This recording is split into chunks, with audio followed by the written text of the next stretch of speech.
ok? Abra por favor sua Bíblia em Filipenses 3. Essa empolgação de vocês me empolga também. Filipenses 3, a partir do versículo 7. Aperta o cinto de segurança.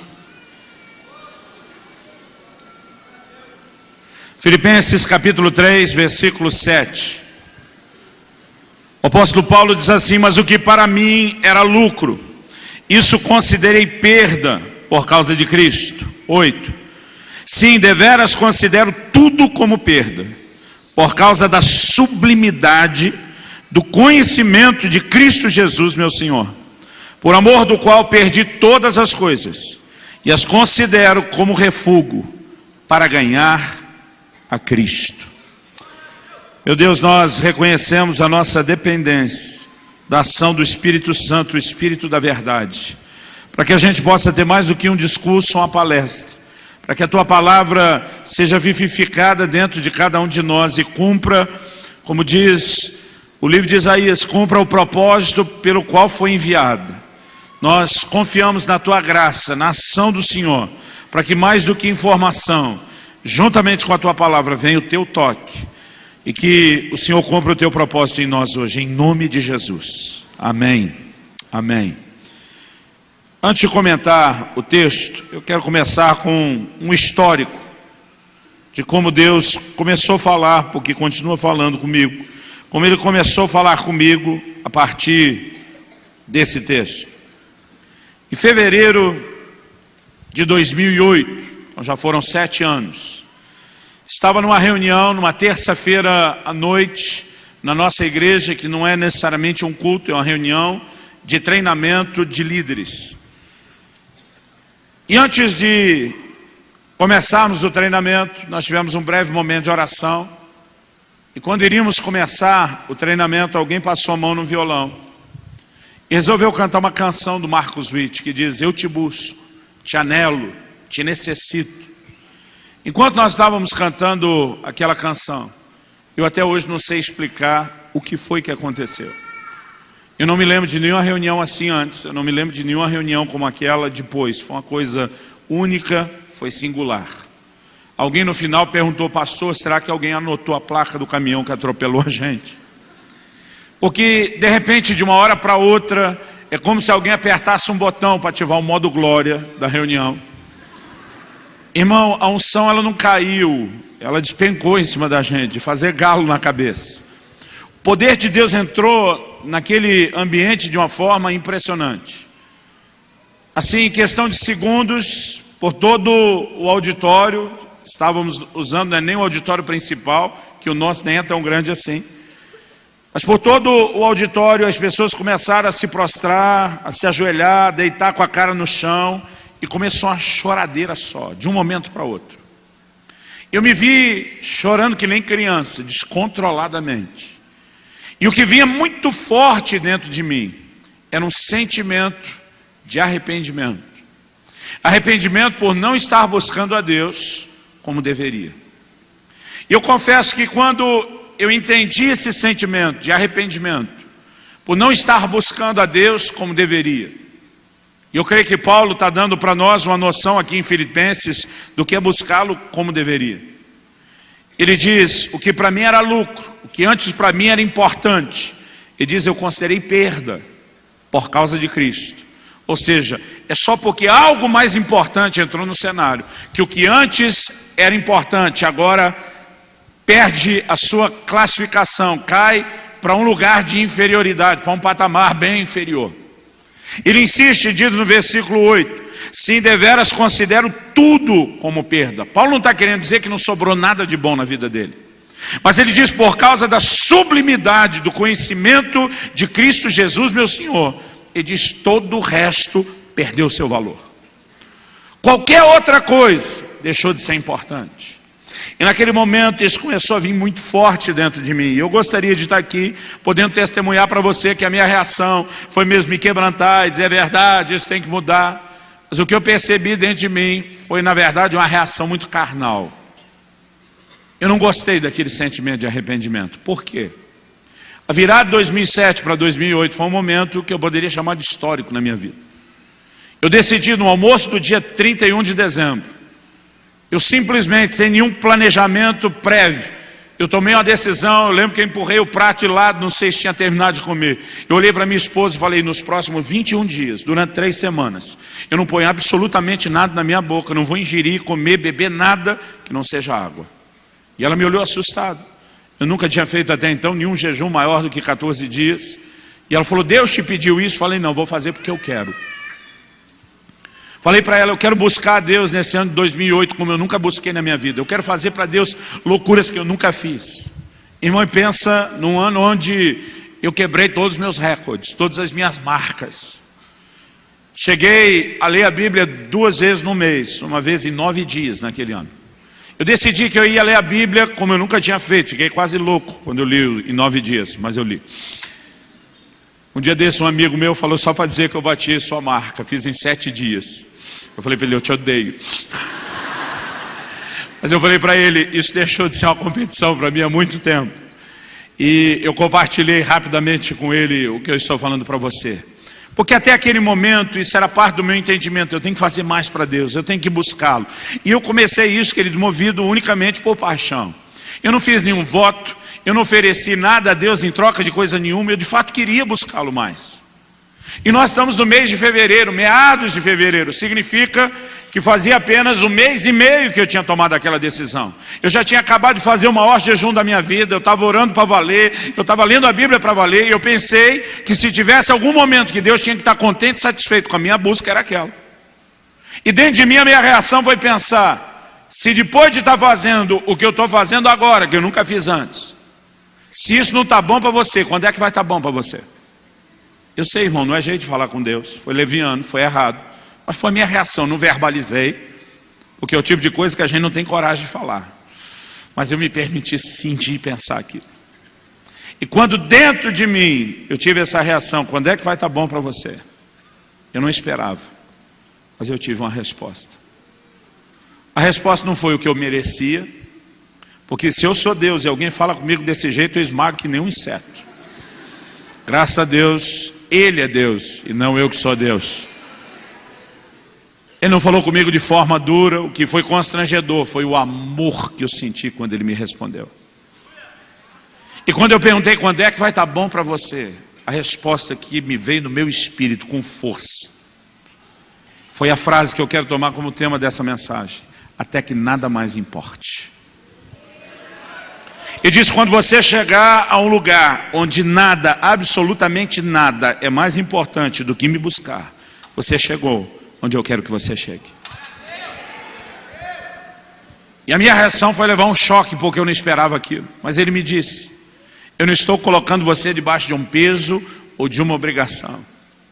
Ele diz: o seu problema é olhar para essa busca quase como se ela fosse uma espécie de punição. O Senhor diz: eu quero ter comunhão com você. Eu quero que você me busque. Porque eu quero não apenas que você me encontre, eu quero te encontrar, querido. Desde que Deus criou o homem, Ele está buscando comunhão e relacionamento. Eu gosto de dizer que Ele não respeitou nem a lua de mel do primeiro casal. Estava todo dia lá no jardim. Lembra que eles estão em lua de mel. É uma coisa a ser respeitada. O Senhor diz: eu quero ser parte da vida de vocês. Eu quero estar todo dia presente. Eu quero estar com vocês. E naquele momento, querido, a forma amorosa como isso veio me quebrantou para valer. E agora eu não estou mais chorando só no impacto daquela bomba espiritual que parece ter caído naquele lugar. Eu comecei a compreender, querido, o anseio de Deus de nos levar a um lugar mais profundo nele. Há muitas razões, às vezes, pelas quais nós estamos buscando a Deus.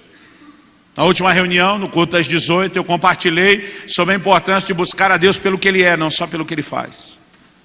Muitas vezes, mesmo quando nós estamos buscando, nós não estamos nos deixando ser atraídos ou fascinados por aquilo que Ele é. E o que Deus mais espera de mim e de você não é apenas que a gente o busque. Porque na verdade o homem foi criado para buscar a Deus, mas Deus não espera que apenas a gente o busque. Existe uma forma e um padrão de buscá-lo. E é sobre isso que eu quero falar hoje. Abra sua Bíblia em Atos no capítulo 17, nos versículos 26 e 27. E eu quero te mostrar que Paulo, na pregação dele em Atenas, ele nos revela por que o homem foi criado. Isso precisa ser recebido por mim e por você com um certo teor de importância. Porque quando Deus aponta uma razão pela qual a gente existe, a gente precisa entender que isso é distinto de muita outra coisa. Atos capítulo 17, versículos 26 e 27. Paulo diz assim: de um só, uma clara referência a Adão, fez toda a raça humana para habitar sobre toda a face da terra, havendo fixado os tempos previamente estabelecidos e os limites da sua habitação, para buscarem a Deus. Diga comigo, para buscarem a Deus. Fala para alguém ao seu lado, para buscarem a Deus.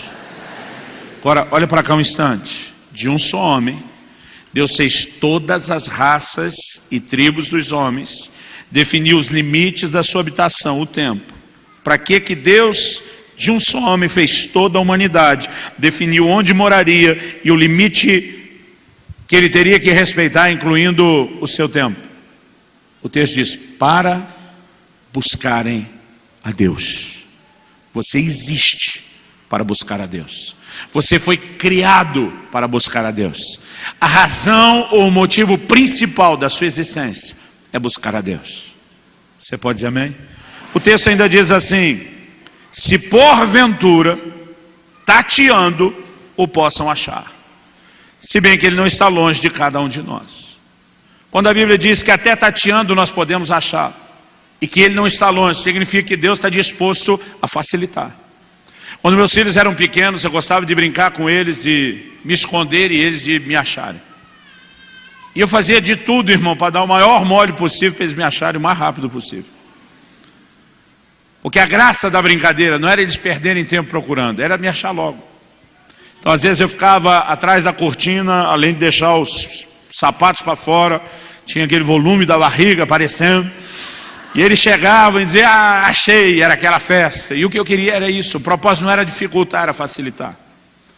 Quando a Bíblia diz que nessa busca até tateando, e muitos de nós, que no estado de cegueira espiritual, talvez a forma como nós chegamos ao Senhor foi buscá-lo dessa maneira, tateando, apalpando, sem saber direito como fazer. Muitos de nós, antes de encontrarmos o Senhor, batemos em muitas portas. Mas a Bíblia diz: ele não está longe de cada um de nós, porque ele quer ser achado de nós. Agora, o que ele definiu, que ele não foi apenas que a gente existisse para buscá-lo, mas Deus estabeleceu um padrão, que na verdade determina não só o que temos que buscar, que é ele, mas ele determinou um padrão, que determina a intensidade dessa busca. Em Jeremias 29, 13, o Senhor diz: buscar-me-eis e me achareis, porque o propósito da busca é encontrá-lo. Buscar-me-eis e me achareis, quando me buscardes de todo o vosso coração. Significa que a busca que produz efeito, a busca que produz resultado, é quando existe da nossa parte todo empenho, devoção e dedicação. É quando nós o buscamos de todo o coração. Aliás, não é a única vez que a Bíblia fala sobre essa questão de todo o coração. Quando perguntaram para Jesus qual é o maior de todos os mandamentos, ele nem titubeou. Ele diz: amarás ao Senhor teu Deus de todo o teu coração, com toda a tua alma, com todo o teu entendimento, com todas as tuas forças. A Bíblia mostra que amar o Senhor não é apenas o primeiro mandamento, mas é amá-lo com amor total, é amar com tudo que é em nós. Em outras palavras, Deus não espera apenas uma busca naquele padrãozinho meia boca. Deus espera que a gente o busque para valer. Deus espera que a gente possa empenhar tudo de nós nessa busca. E qual foi a razão pela qual ele começou a me corrigir naquele dia? Eu achava que ele não deveria estar me corrigindo, porque eu dizia: eu estou te buscando como nunca antes. O Senhor me disse: você não está empenhado em me buscar como nunca esteve. Você só está quebrando seus recordes. Você está lendo mais a Bíblia do que já leu antes. Você está jejuando mais dias do que já jejuou antes. Você está orando mais horas do que o que orava antes. O Senhor diz: muitas vezes não há prazer no seu coração. E para que eu pudesse ler a Bíblia aquela quantidade de vezes, eu tinha me obrigado a ter uma meta de capítulos que eu tinha que bater todo dia, para não acumular no final. Aliás, a única razão pela qual eu li a Bíblia em 9 dias foi porque eu estava devendo uma e faltava 9 dias para acabar o ano. Não foi por esse amor todo pela palavra. Foi porque eu tinha me comprometido a isso. E eu tinha que pagar o voto que eu fiz. Nessa altura do campeonato, o Senhor fala comigo e diz muitas vezes, você chega em sua casa, está lá 2, 2h30, quase 3 da manhã, você está com a Bíblia aberta, porque tem que pagar a sua cota, você está quase dormindo em cima dela, mas não posso dormir. E o Senhor diz, não há prazer no seu coração em estar fazendo o que você está fazendo. E algo que eu entendi muito forte da parte de Deus naquele dia, foi que Ele me fez lembrar de uma história interessante. A gente como pastor acaba lidando com muita coisa. Eu já estou há 20 e tantos anos só no ministério pastoral. Eu me lembro de um casal, na verdade uma situação, onde houve uma discussão entre o marido e a mulher, e eles quiseram de alguma forma que a gente participasse, que eu mediasse aquela conversa. Quando eu cheguei, o marido estava indignado, falou, pastor, essa mulher é uma louca. Eu falei, calma, Jó chamou a mulher dele de louca, mas tinha razão, vamos ver se você tem razão. Falou, faz quase 20 anos que nós somos casados, não me lembro se era quase 20, um pouco mais de 20, em torno de 20. Faz cerca de 20 anos que nós somos casados. A vida inteira, essa mulher me perturba para eu ir com ela no supermercado. Pastor, eu odeio supermercado. Eu falei, tem um time grande de marido que odeia supermercado. Mas eu falei, prossiga com a história. Eu fui depois de em torno de 20 anos, resolvi agradar essa mulher. Resolvi ir com ela para o supermercado. Ele disse, eu acredito que quando eu voltei, essa mulher olhou para mim e falou, eu nunca mais quero que você vá comigo no supermercado. Eu falei, eu acredito, irmão, eu acredito. Porque elas são realmente imprevisíveis. Quando eu falei isso, a irmã ergueu a mão, já querendo a palavra para se defender. Falei, pode falar. Ela falou, pastor, eu nunca quis que ele fosse comigo no supermercado. Quando ela falou isso, você quase endemoniou. Eu estou falando que é louca, eu tenho dessa. Eu falei, calma, agora é a hora dela, é a vez dela. Falei, irmã, eu acho difícil você ou qualquer outra esposa nunca ter querido que o marido fosse no supermercado. Eu acho que você vai precisar me explicar isso melhor. Ela falou, pastor, eu nunca quis que ele fosse. Ela diz, o que eu queria é que ele quisesse ir. Irmão, foi tão profundo o raciocínio da mulher que acho que levou uns 5 minutos para entender. Ela falou, para ele ir do jeito que foi, resmungando que está demorando, que isso, que aquilo, o tempo todo, eu preferia que não fosse. Ela diz, porque parece que aquilo era uma punição, parece que era um castigo ao qual ele foi submetido. Ela diz, eu não queria que me acompanhar fosse um castigo. Eu sei, irmão, que as mulheres são um pouco mais românticas do que os homens. Eu sei que a maneira de homem e mulher lidar com compra no mercado também é diferente. Por exemplo, o homem, não importa quão inteligente, quão brilhante seja, o cara pode gerenciar uma empresa enorme, muitos funcionários, uma tarefa. Quando o assunto é tarefa doméstica, ele sofre um emburrecimento profundo. Além de que, se a gente vai no supermercado, tem que dar uma lista. E a gente não vai trazer nada que não esteja na lista. Ainda vai dizer depois, mas não estava na lista. O cara pode ter saído do banheiro, não tem papel higiênico, não está na lista, ele não compra papel higiênico. Porque parece que ele não consegue pensar nessas coisas. E se está lá na lista, uma latinha de leite condensado, ele vai passar lá, pegar a latinha de leite condensado, colocar no carrinho e seguir para o caixa. Já a mulher é diferente. Quando ela pega a lata de leite condensado, ela olha atrás para ver se ela já tem a receita. Se tiver 3 receitas novas, diferentes, ela vai pegar 3 latas de leite condensado. Se você perguntar, pastor, qual é o certo, qual é o errado, não tem. O homem vai 3 vezes buscar a lata, a mulher uma vez só, pega 3 de uma vez. Mas o problema é a maneira como cada um lida com isso. Eu acho que a irmã tinha exagerado um pouco na expectativa de que o homem que não discute a relação direito nem em casa, talvez ia abrir o coração lá no mercado, empurrando o carrinho, eu não sei. Mas o fato é que com a atitude dele, ela falou, pastor, eu não quero que isso se repita. Se isso é um sofrimento para ele, eu prefiro liberá-lo. Ela diz, o que eu queria não é que ele fosse, é que ele quisesse ir. Nesse dia Deus me fez lembrar dessa história. E eu entendi que basicamente o que ele estava me dizendo é, o que eu queria não era que você me buscasse. O que eu queria é que você quisesse me buscar. Porque há uma diferença enorme, querido, entre uma coisa e outra. Deus não estabeleceu um padrão de oração, de leitura bíblica, de jejum, de adoração devocional, nada como se isso fosse uma espécie de punição. Ele nunca quis que a coisa fosse dessa forma.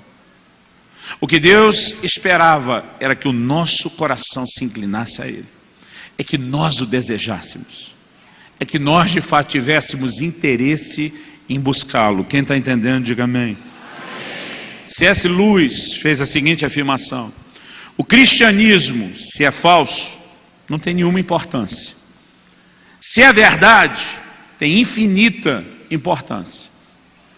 O que ele não pode ser é de moderada importância. Se o que a gente crê, querido, é tudo verdade, isso é a coisa mais importante que existe. Se não é verdade, não tem importância nenhuma. O problema é que a maioria de nós trata as coisas de Deus, a vida cristã, como se ela fosse só de moderada importância. E Deus não quer um lugar de moderada importância na minha e na sua vida. Ele quer ser o centro.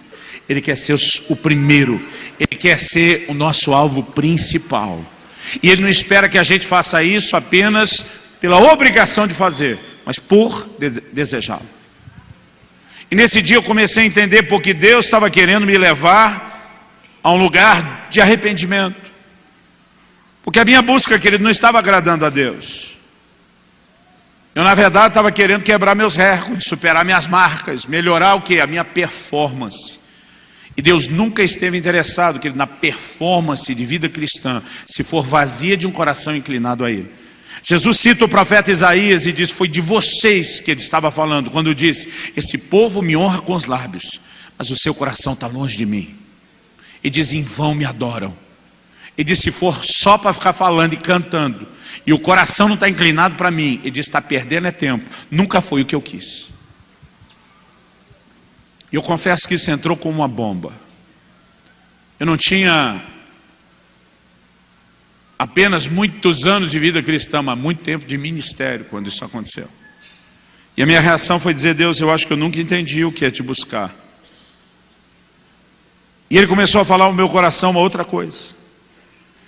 Ele começou a conversar comigo que muitos de nós, depois de alcançarmos um certo lugar de maturidade, onde aprendemos a pisar e crucificar e mortificar a carne, a viver no Espírito, o Senhor começou a falar comigo que há um momento onde muitas vezes o nosso grande inimigo não é mais necessariamente o pecado que nós aprendemos a subjugar e vencer.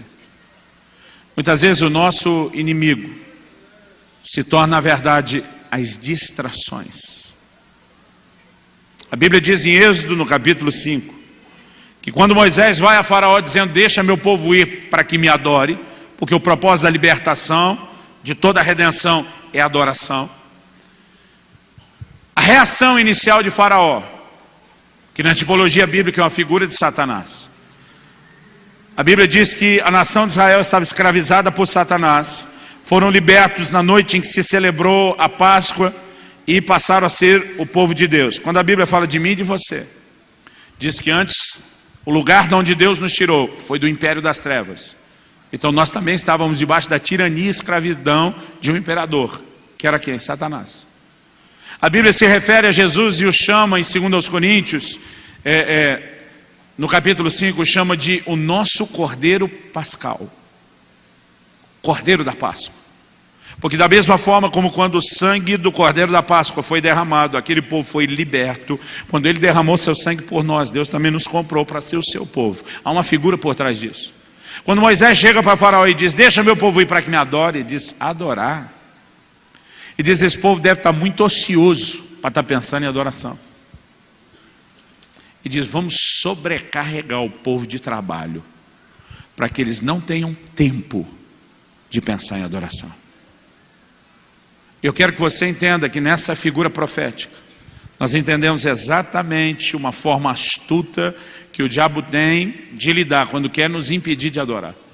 Não é fazer a gente olhar para Deus como se Ele fosse inimigo, não é fazer a gente olhar para Deus como se Ele não fosse digno de ser adorado, mas é sobrecarregar a gente de tarefa e atividade de tal modo que a gente não tenha tempo para pensar em adoração.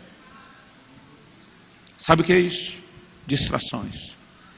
Alguém disse que um dos grandes benefícios das redes sociais, do Facebook, do Twitter, é que no dia do juízo ninguém mais vai poder dizer que não tinha tempo para orar. Se você só buscar o histórico de navegação de internet, somando minutos e horas todos os dias, a gente não gasta muito tempo em coisa que não merecia tanto tempo. e pouco tempo em coisa que merecia toda a nossa atenção. E não é necessariamente pecado, mas são distrações. Pastor, você está pregando contra a rede social? Não, irmão, me segue lá, @Luciano Subirá. Eu creio que isso pode ser edificante, pode servir aos propósitos do reino. Eu creio que a gente pode usar.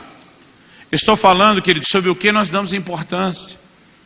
E o lugar onde nós gastamos tempo reflete a nossa importância. A importância que nós damos a algo.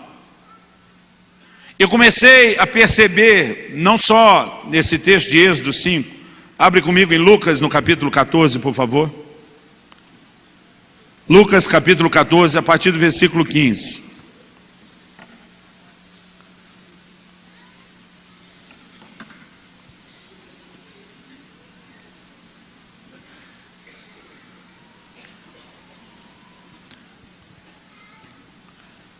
O texto assim: ora, ouvindo tais palavras, um dos que estavam com ele à mesa, esse com ele é Jesus, disse-lhe: bem-aventurado aquele que comer pão no reino de Deus.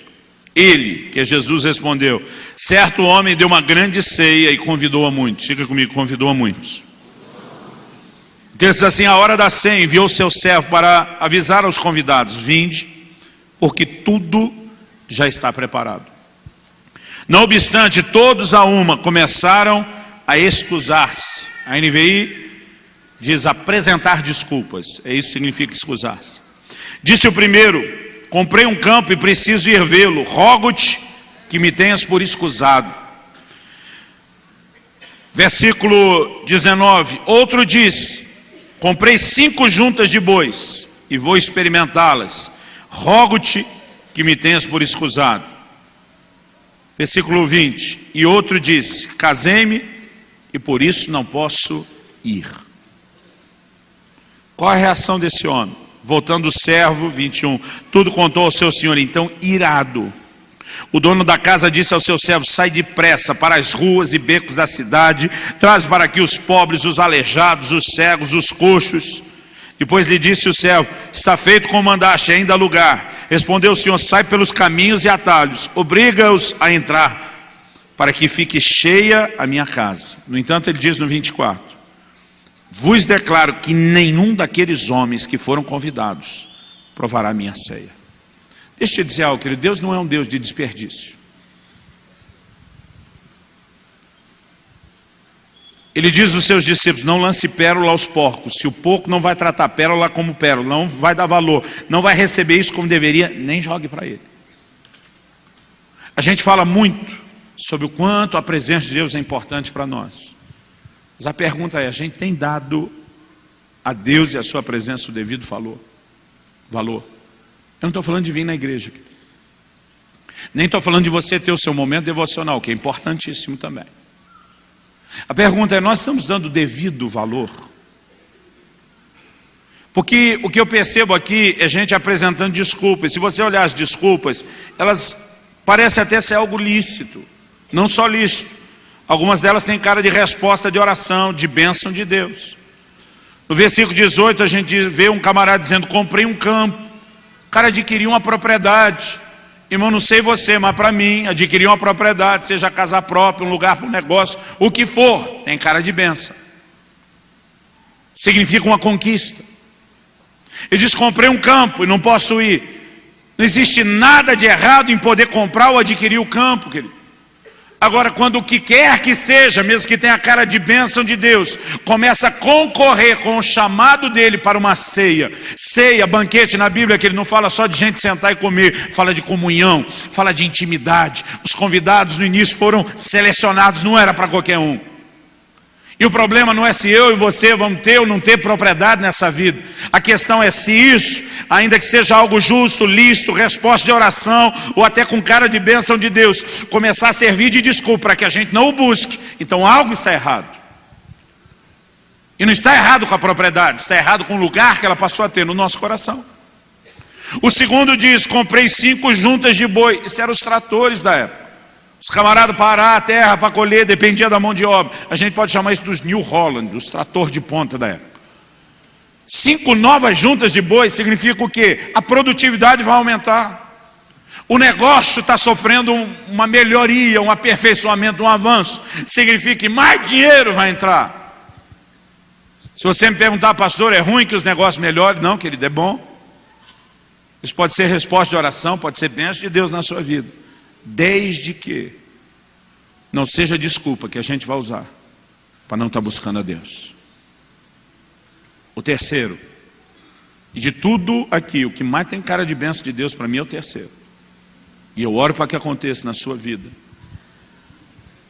Casei-me. Irmão, vou fazer 20 anos de casado esse ano. Minha oração pelos meus filhos, por muita gente que eu conheço, digo, Deus, dá para eles um casamento que seja pelo menos parecido com o meu. Casei-me. Irmão, casamento é ideia de Deus, é criação de Deus. A Bíblia diz que o que encontra uma esposa alcançou o favor do Senhor. Se tem algo que não dá para falar contra, é isso. Mas eu quero te dizer, querido, até mesmo o casamento, ideia de Deus, plano de Deus, bênção de Deus, se tornar uma desculpa para que a gente não busque a Deus, ele tomou o lugar errado. E muitas vezes nós não percebemos o quanto as coisas acabam nos distraindo. Eu me lembro anos atrás, quando meu filho era mais novo, está com 17 anos hoje, e quando o PlayStation 2 era novidade. Então estamos falando de um bom tempo. Eu lembro que um dia eu apareci em casa com o tal do PlayStation. E alguns jogos. Irmão, pensa no menino que ficou feliz. Mais feliz. Ele me abraçava, me beijava. Pai, você é o cara, eu amo você. E eu todo orgulhoso. Consegui dar algo bom para o meu filho. Ele vai me amar cada vez mais por essa. Irmão, pensa no negócio que começou a me deixar enciumado. Era o tal do Play 2. Porque antes eu chegava de viagem, eu viajo em média 3 dias por semana. Toda quinta, sexta, sábado, normalmente prego fora. De domingo a quarta é minha rotina. Hoje ela foi quebrada, não estou na minha igreja nem na minha cidade. A maior parte do tempo, dos 10 anos que eu moro em Curitiba, eu sempre procurei morar perto do aeroporto. Então, meu combinado com a minha esposa sempre foi, você não precisa nem me esperar, a hora que o avião aterrissar, eu ligo o celular, te aviso. O tempo de eu sair, pegar as malas, era o tempo que ela precisava chegar para me buscar. Então, quando eu ligava e ela saía para me buscar, meus filhos já começavam a se preparar em casa, papai está chegando. Em 20, 30 minutos no máximo, entre o tempo dela ir e o tempo de voltar, papai está em casa. Eles ficavam naquela ansiedade. Quando eu passava pela porta, era aquela festa, pulava em cima de mim, me abraçava. Irmão, depois do Play 2, quando eu abria a porta, minha filha vinha correndo abraçar minha perna. Eu fazia a maior festa com ela. Aí eu perguntava, Israel, cadê você? Já vai, pai, só vou passar de fase, só vou passar de fase. Irmão, teve um dia que eu quis jogar aquele Play 2 pela janela. Eu fiquei com ódio daquilo. E um dia, nesse abençoado dia de 2008, que o Senhor estava falando comigo sobre distrações. Ele disse, você lembra disso? Eu falei, lembro. Ele disse, vocês fazem comigo a mesma coisa o tempo todo. Vocês ficam pedindo um monte de coisa que vocês querem. Quando eu dou, vocês ficam felizes. Vocês dizem que me amam, estão contentes porque eu dei. Mas vocês pegam aquela própria coisa que eu dei para vocês e começam a não só se distrair. A palavra que Deus me trouxe aquele dia foi a se embriagar com algumas dessas coisas.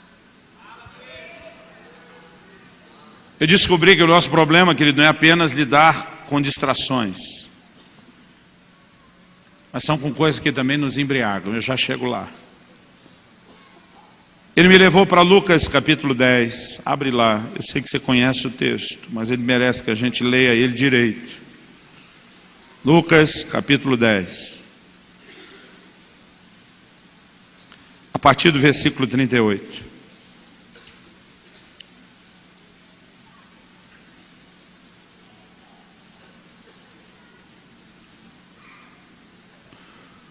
O texto diz, indo eles de caminho, entrou Jesus num povoado, e certa mulher chamada Marta hospedou na sua casa. Tinha ela uma irmã chamada Maria, e essa quedava-se assentada aos pés do Senhor, a ouvir-lhe os ensinamentos. Marta agitava-se de um lado para outro, ocupada em muitos serviços. Tem uma versão que diz distraída em muitos serviços. Então se aproximou de Jesus e disse, Senhor, não te importas de que minha irmã tenha deixado que eu fique a servir sozinha? Ordena-lhe, pois, que venha ajudar-me. É interessante o que Marta faz aqui. Eu não sei se você já presenciou alguma cena dessa, eu já. De gente que está aborrecido com a outra e fala como se ela não tivesse presente. Já vi marido e mulher brigado, usando o filho no meio da conversa. Um está na frente do outro, diz: menino, fala para o seu pai. Nem deu tempo do menino falar porque o outro está ouvindo. A parte do lado de lá, o pai responde: menino, fala para sua mãe, né? E um está falando com o outro como se não tivesse presente. Provavelmente Marta tentou de tudo, deve ter passado, encenado, chamado Maria. Eu imagino Maria fingindo que não é com ela, diz: daqui não sai, daqui ninguém me tira. E ela com certeza deve ter se irritado: só eu que estou trabalhando para servir Jesus? Ela vai ficar aí sentada de boa? Então ela vai pedir ajuda de Jesus, achando que Jesus vai ficar do lado dela. E toma-lhe uma invertida, que é eternamente lembrada, registrada na Bíblia. Versículo 41, respondeu-lhe o Senhor: Marta, Marta, andas inquieta e te preocupas com muitas coisas. Fala comigo: muitas coisas. 42, ele diz assim: entretanto pouco é necessário, ou mesmo uma só coisa. Irmão, vamos parar e pensar. Primeiro nós vimos que Deus criou o homem para buscar a Deus. Agora Jesus está dizendo: poucas coisas na vida realmente são necessárias. Ele diz, na verdade, uma só. Se espremer bem, só sobra uma. Ele diz assim: Maria escolheu a boa parte. Maria escolheu a coisa certa. E Jesus disse: essa não lhe será tirada. Sabe o que ele está dizendo? De jeito nenhum que você tira ela daqui. Agora eu não quero que você pense só na atitude louvável de Maria. Eu quero que você pense na classificação de Jesus. Uma só coisa é necessária. Se a gente existe para buscar a Deus, querido, e não estamos dizendo que não vão fazer mais nada. A Bíblia diz que quem não trabalha, isso não coma. A gente tem que trabalhar. Mas se a gente existe para buscar a Deus, se essa é a razão principal da nossa existência, o que realmente importa? É buscá-lo. Mas Deus nunca pediu que isso fosse atitude exclusiva. Fica buscando 24 horas, não faz mais nada, não come, não dorme, não trabalha. Ele nunca pediu isso. Mas Ele queria ser a prioridade. Ainda que a gente possa fazer outras coisas. Agora, quando outras coisas concorrem com esse lugar, elas se tornaram distrações. E o problema é que distração, diferente de pecado, não vem com cara de inimigo, mas consegue nos afastar dele. Deus me fez lembrar daquilo que Noé fez. A Bíblia diz que Noé plantou uma vinha. Irmão, depois do dilúvio, a terra nunca teve tão bem regada.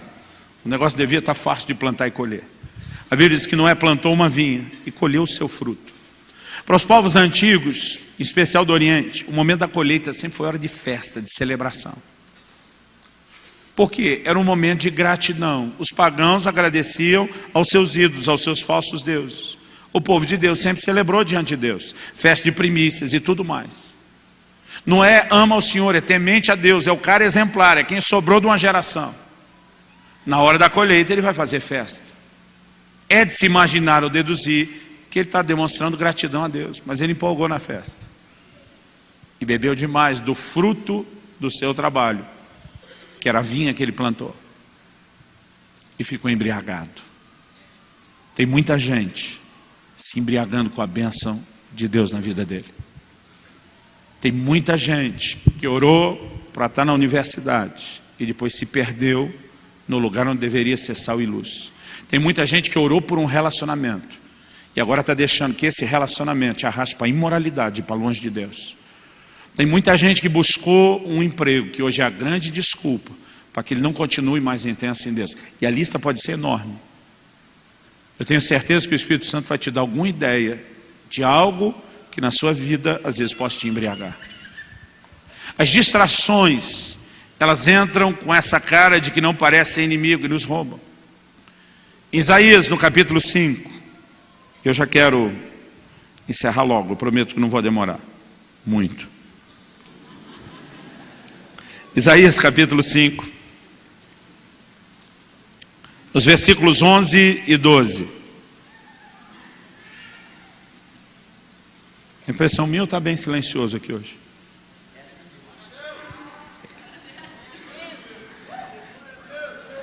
Isaías,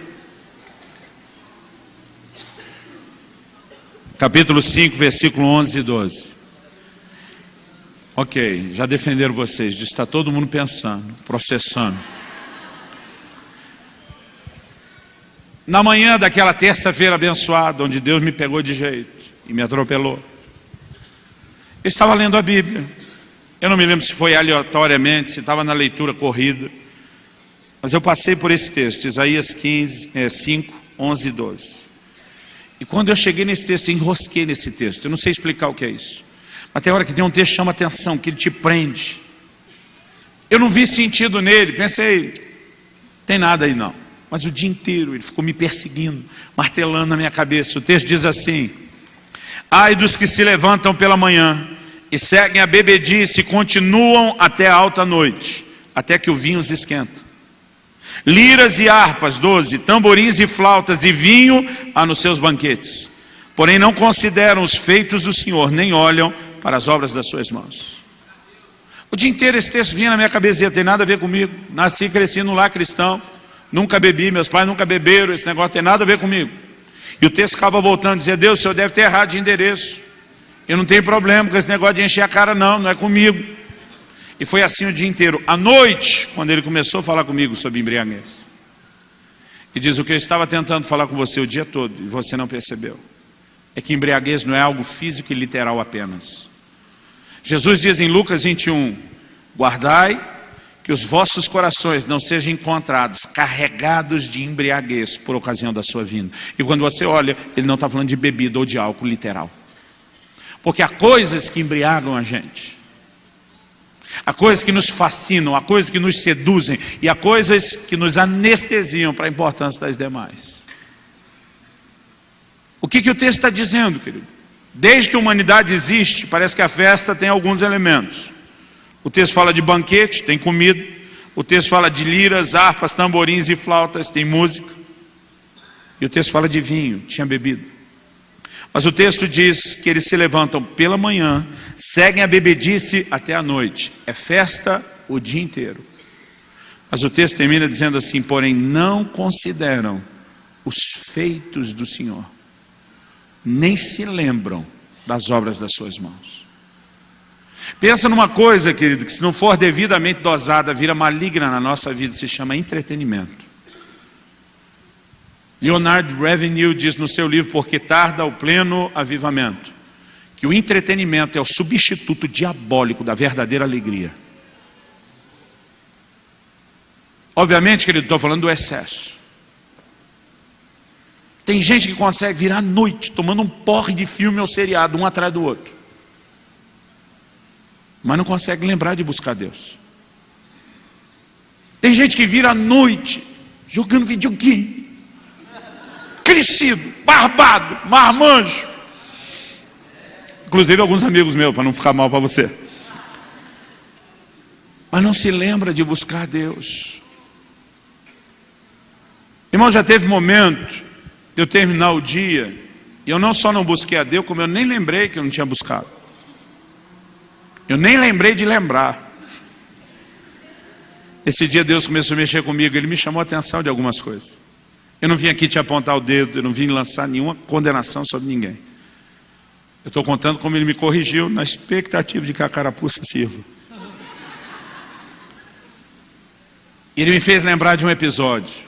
Tinha acontecido um ano antes, exatamente um ano antes. Nós tivemos uma conferência de avivamento na nossa igreja. Eu lembro que eu ministrei a primeira noite, a segunda e a terceira foi um amigo nosso que veio muito usado por Deus.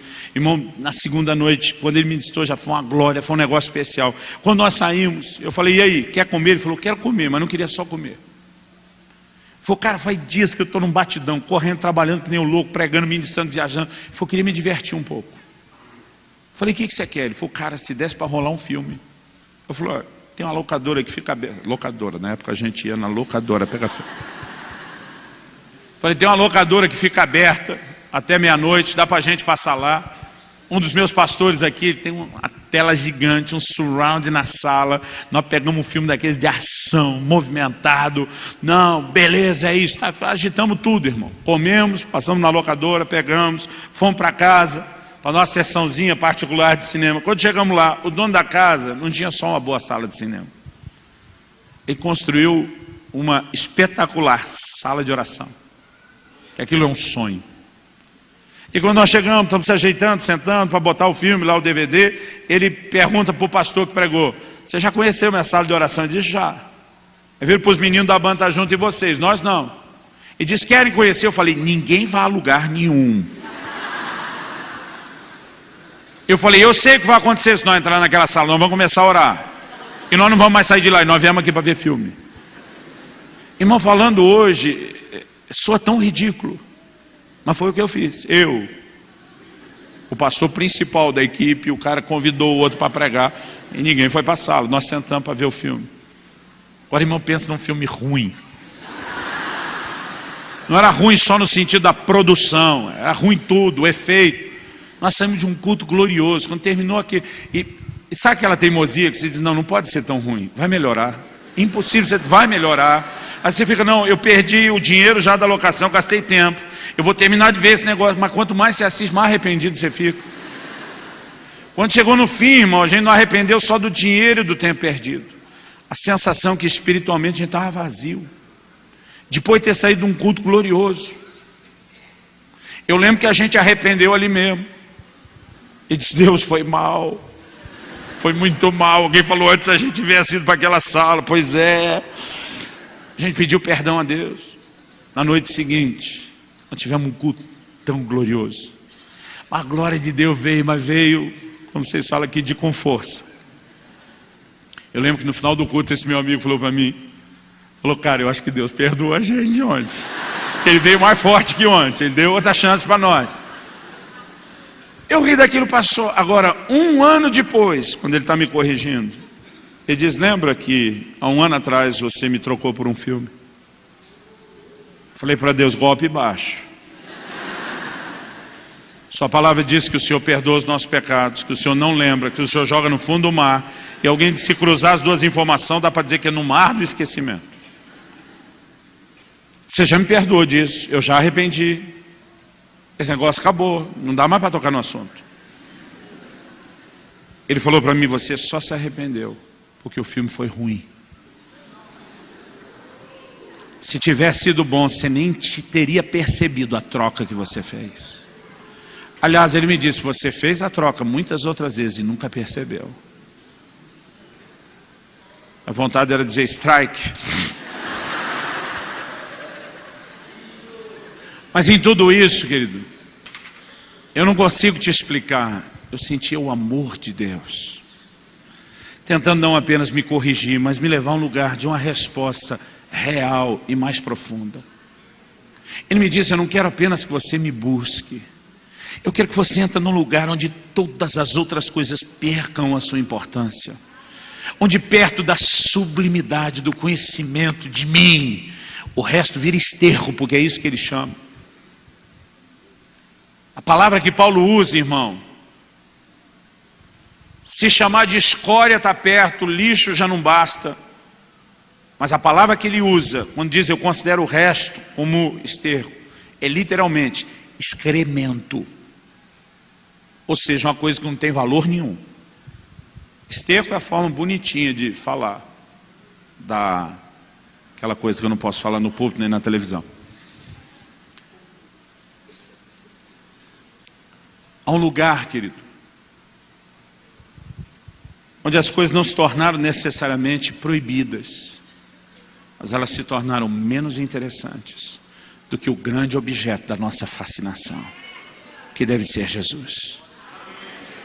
Davi foi chamado de um homem segundo o coração, não porque era perfeito. A Bíblia é honesta sobre suas falhas. Pior que eu penso, acho que ele pecou mais do que eu. Só tanta gente que ele matou, nunca vai dar para bater. E a gente fica tentando se comparar. Porque era homem segundo o coração de Deus. Não era pela sua perfeição. Era por causa do desejo do seu coração.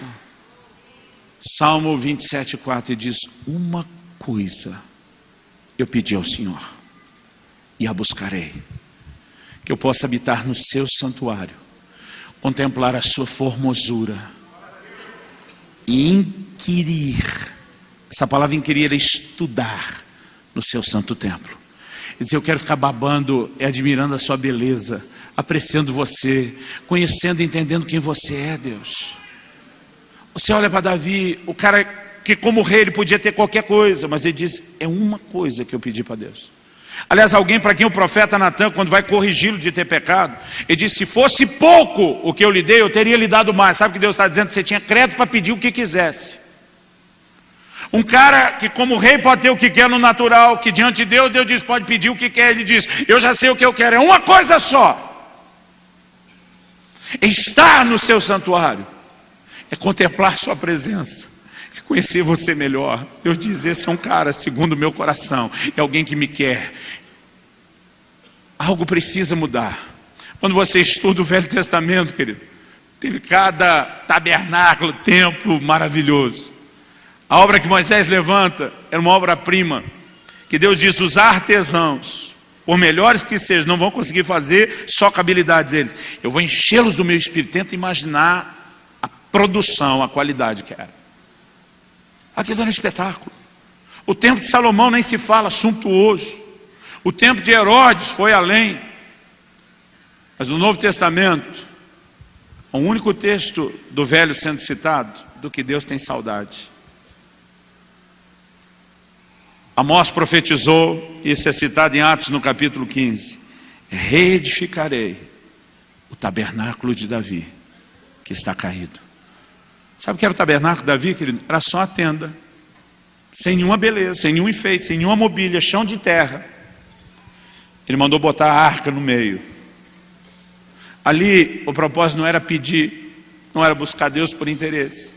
Os levitas se revezavam em turnos, 24 horas por dia, 7 dias por semana, para ficar dizendo: o Senhor é bom, a sua bondade dura para sempre. Havia uma casa onde o único objeto de importância e valor era aquilo que simbolizava a presença de Deus, onde as pessoas se reuniam para buscar não a presença de Deus com nenhum interesse de resolver nenhum tipo de problema, mas apenas para apreciar quem Ele é, apenas para exaltar a sua beleza, apenas para falar a respeito disso. Deus olha lá na frente e diz: a única coisa que eu tenho saudade, que eu quero buscar de volta, é o tabernáculo de Davi, que está caído. Deus diz: isso se perdeu. Há um lugar, querido, onde nós precisamos entrar. Eu quero repetir isso. Eu não vim aqui te apontar o dedo, eu não vim aqui falar mal da sua busca a Deus. Eu quero te dizer: há um lugar mais profundo que aquilo que eu e você já chegamos até agora. Há um lugar melhor, há um lugar onde nós vamos desfrutar a presença de Deus, talvez de uma forma como nós nunca desfrutamos antes, quando Ele se tornar o verdadeiro objeto da nossa busca, porque se tornou o objeto do nosso desejo, porque nós o queremos. Onde Ele pode olhar e dizer: eu não queria que vocês me buscassem, eu queria que vocês quisessem me buscar. E o que Deus está precisando restaurar hoje em dia, querido, não é a busca. Afinal de contas, você está aqui, essa hora da noite. Não dá para falar mal da performance. Se para nós o que é importante é a performance. Mas quando não é, e ela está substituindo algo, Deus vai protestar. Em Apocalipse 2, na carta à igreja de Éfeso, o que Deus fala daquela primeira igreja: irmão, eu queria ser pastor daquela igreja. Fala sério. Uma performance altíssima. O Senhor diz: conheço as tuas obras, o teu labor, a tua perseverança. Sofrestes provas por causa do meu nome, não desanimaste. Crente que trabalha, crente que não desanima, crente de alta qualidade, puseste à prova os que se dizem apóstolos, não são os achados mentirosos. Gente, um controle de qualidade altíssimo. Em tudo os caras despontam. Mas o Senhor diz: tenho porém contra ti, que abandonaste o teu primeiro amor. E diz: a performance é altíssima, mas vocês perderam a essência faz tempo. Deus diz: eu não quero só a roda girando, eu não quero só a performance sendo mantida num padrão elevado. Qual foi a ruína dos fariseus? Aqueles caras eram crentes, irmão, a seita mais severa, tudo isso iniciou com zelo, mas em algum momento toda a prática exterior substituiu o zelo de um coração devotado a Deus. E o Senhor Jesus chega ao ponto de olhar para esses religiosos e dizer: foi de vocês que Isaías falou, quando disse: esse povo me honra, mas seu coração está longe. Sabe o que Deus está dizendo? Se você não vai me dar o seu coração junto, não precisa dar mais nada. Porque o que eu queria era o seu coração. Mas ainda dá tempo da gente mudar as coisas. Ainda dá tempo de começarmos a ajustar isso. Eu gostaria que você se colocasse em pé para parecer que está acabando.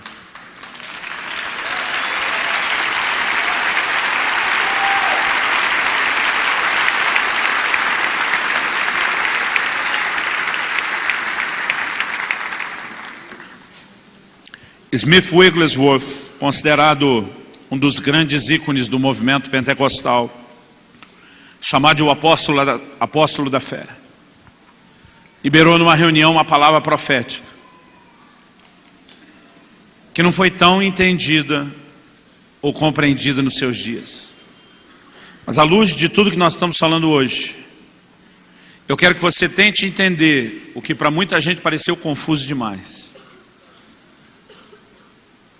Quero levá-los a um lugar de insatisfação. Um lugar onde nunca mais voltarão a ficar satisfeitos. Somente satisfeitos com uma satisfação que não pode ser satisfeita. Para muita gente, Smith Wigglesworth deu uma variada nesse dia. Parecia estar confuso, sem saber o que falar. Quando eu olho para essa frase, eu entendo exatamente o que Deus estava dizendo. Há um lugar, querido, onde nada mais nos satisfará, a não ser a presença dEle. E nesse lugar que Deus quer nos levar, quando nós somos atraídos por Ele. Você sabe qual é o grande problema da igreja brasileira hoje? Espiritualmente falando.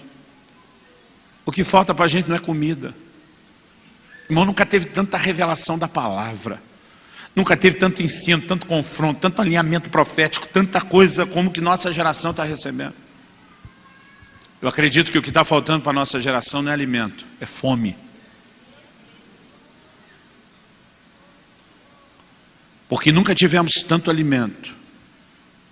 E eu não me lembro, querido, desde que eu estou servindo ao Senhor, de ver um nível de interesse tão baixo pelas coisas de Deus. Eu creio que foi por isso que Amós profetizou. Amós 8:11, se não me engano, ele diz: eis que vem dias, diz o Senhor, em que enviarei fome sobre a terra. Não fome de pão, nem sede de água, mas de ouvir as palavras do Senhor. O meu clamor a Deus tem sido: Pai, o Senhor está enchendo a nossa nação de alimento, de palavra num nível, numa qualidade como talvez a gente nunca teve na história. Eu tenho ouvido da boca de pastores e líderes de muitos países da Europa. Eles têm dito para mim: o Brasil economicamente pode ser terceiro mundo, mas eles têm dito: nós estamos olhando para a igreja, para o crescimento da igreja, para o louvor e adoração, para as missões dos brasileiros, para o nível de palavra que vocês estão pregando, e nós estamos começando a olhar para vocês como primeiro mundo. Eu pensei: é uma pena que a gente não esteja se vendo dessa forma. O que está nos faltando, querido, não é presença de Deus, não é mover do Espírito, não é liberação da palavra. É gente que se distraia menos e se deixa atrair mais. Quem está entendendo? Eu oro para que o inimigo não distorça o que eu estou falando. Eu não quero que você se coloque num lugar de condenação e culpa. Eu não vim te apontar o dedo. Eu estou insistindo nisso. Eu creio que essa mensagem é um recado amoroso do coração de Deus. De um Deus que diz: eu estou muito mais interessado em você do que você está em mim. E eu quero lutar até que eu consiga uma certa reciprocidade, um certo nível de resposta. Há um lugar, querido, de preenchimento, onde ele se torna o nosso prazer mais profundo. Onde a gente pode dizer: por causa da sublimidade de conhecer você, o resto vai deixar de ser importante. Não vai importar mais. A minha oração é que Deus nos leve a esse lugar onde nada mais importe. Feche seus olhos, por favor.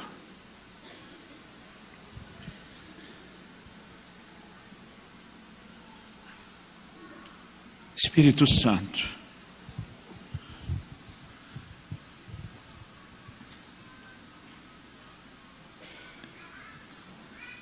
nós precisamos de você e do teu agir. Eu tentei repartir da melhor forma possível aquilo que o Senhor tem me corrigido e ainda continua a fazer. Mas nós precisamos que isso seja mais do que informação na nossa cabeça. Nós precisamos que a tua voz fale mais alto no nosso coração do que o que talvez a gente vem permitindo que fale até então. Nós reconhecemos que muitas vezes temos nos deixado distrair. Muitas vezes temos nos deixado embriagar com tantas coisas que tem roubado de nós não apenas o foco, mas o desejo, a obsessão, a paixão que deveríamos ter pelo Senhor. E é evidente, claro, nas Escrituras, que o Senhor não está contente apenas com uma alta performance. E nem podemos reclamar de muita exigência. Porque se entendemos que o Senhor está apenas nos cobrando ou sendo exigente, a gente só vai tentar aumentar a performance. E não é isso que o Senhor quer. Nós oramos que os nossos olhos se abram. Nós oramos que o nosso coração acorde.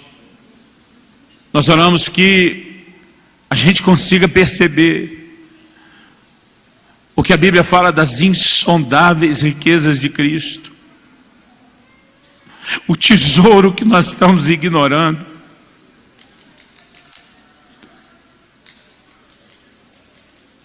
Perdoa-nos, Senhor, por trocarmos sua presença por tanta coisa. E o pior é que a maior parte do tempo a gente nem percebeu. Perdoa-nos, Senhor. Nós não apenas clamamos o teu perdão em fé, nós o recebemos. Nós nos colocamos hoje debaixo do sangue de Jesus e declaramos que ao sair desse lugar não nos sujeitaremos a nenhuma condenação do diabo. Nós recebemos, ó Deus, nessa noite o teu amor, o teu perdão. Mas nós oramos por uma liberação do teu Espírito em nós, que nos acorde e nos leve para um lugar mais profundo. Eu quero abençoar cada um dos meus irmãos e irmãs nesse lugar. Eu oro por aqueles que nos acompanham à distância, Espírito Santo. Eu oro que o Senhor encontre um lugar de resposta mais profundo em nós, para que a gente chegue a esse padrão de busca, para que a gente alcance aquele lugar onde nada mais importe. Nós clamamos em nome do Senhor Jesus. Em nome de Jesus.